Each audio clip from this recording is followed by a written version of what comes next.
Good morning বন্ধুরা, আশা করি আপনারা সকলে খুব ভালো আছেন এবং সুস্থ আছেন। আজকে আবার একটা নতুন রেসিপির মাধ্যমে দ্য কুকস অ্যান্ড কম্প্যানিয়নে আপনাদের সবাইকে স্বাগত জানাচ্ছি।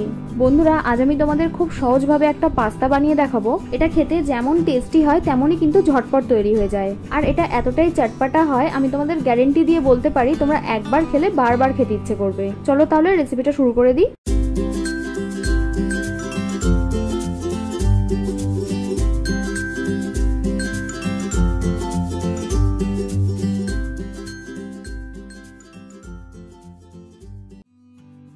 প্রথমেই আমাদের পাস্তাটা বয়েল করে নিতে হবে। তার জন্য একটা সসপ্যানে পরিমাণ মতো জলে সামান্য নুন হলুদ মিশিয়ে পাস্তাটা বয়েল করতে বসিয়ে দেব।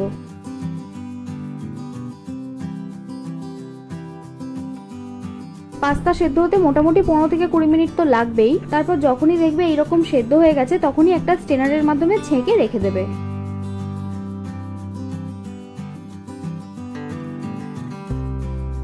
আচ্ছা, এবার এইদিকে কড়াই 2 টেবিল স্পুন মতো সাদা তেল দিয়ে দিচ্ছি। তারপর বিনস আর গাজরটা একটু নুন দিয়ে ভেজে নেব।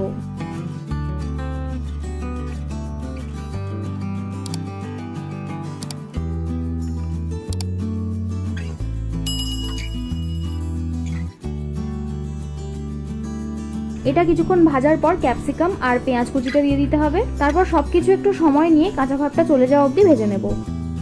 তোমরা সবজিগুলো নিজেদের পছন্দ মতো দিতে পারো, আর সবজির পরিমাণটাও ইচ্ছে মতো কম বেশি করে নিতে পারবে। তবে আমার মনে হয় সবজি একটু বেশি দিলে খেতে ভালোই লাগবে।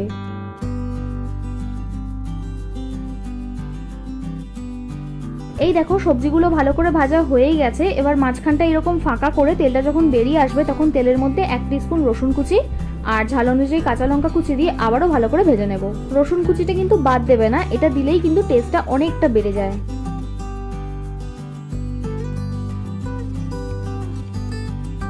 যাই হোক, এবার আমি সেদ্ধ করা পাস্তাটা এর মধ্যে দিয়ে দিচ্ছি। তারপর ভেজিসগুলোর সাথে পাস্তাটা একবার ভালো করে মিক্স করে নেব।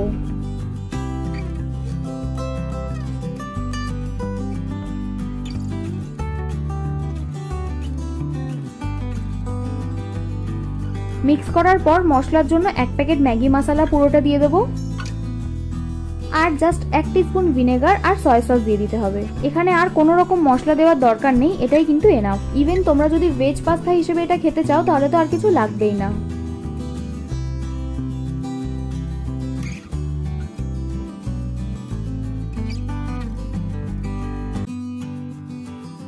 যাই হোক, আমি যেহেতু ডিম দিয়ে বানাবো তাই এই মশলাটার সাথে পাস্তাটা ভালো করে মিক্স করে কড়ার মাঝখানটা একটু ফাঁকা করে নিচ্ছি।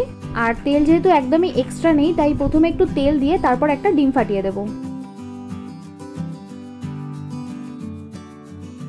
নুন তো দেওয়াই আছে তাই নুন আর দিচ্ছি না। পাস্তার সাথে ডিমটা ভালো করে ভাজতে থাকবো। ততক্ষণ ভাজতে হবে যতক্ষণ না ডিমের কাঁচা গন্ধটা চলে যাচ্ছে।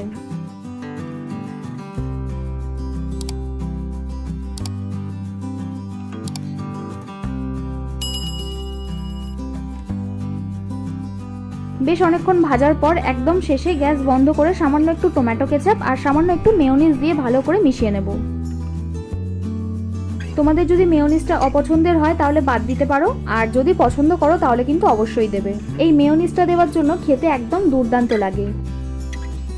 ভালো করে মিক্স করে গরম গরম খাবে, তারপর দেখবে কি দারুণই না খেতে লাগছে।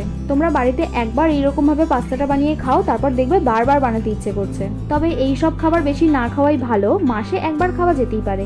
আপনারা কিন্তু অবশ্যই বাড়িতে এটা বানাবেন, তারপর আমাকে জানাতে একদম ভুলবেন না। ভিডিওটা ভালো লাগলে একটা লাইক করবেন আর সাবস্ক্রাইব করে আমাকে আরো উৎসাহ দিন যাতে এইরকম দারুণ দারুণ রেসিপি আপনাদের কাছে প্রতিনিয়ত আনতে পারি। আমি রান্নায় যা যা উপকরণ ব্যবহার করেছি সেগুলো আপনারা সব ডেসক্রিপশনে পেয়ে যাবেন। আমার বানানো রান্নাগুলো এতক্ষণ সময় নিয়ে দেখার জন্য আপনাদের সবাইকে অসংখ্য ধন্যবাদ। ভালো থাকবেন, সুস্থ থাকবেন, আবার দেখা হবে নতুন কোনো রেসিপির সাথে।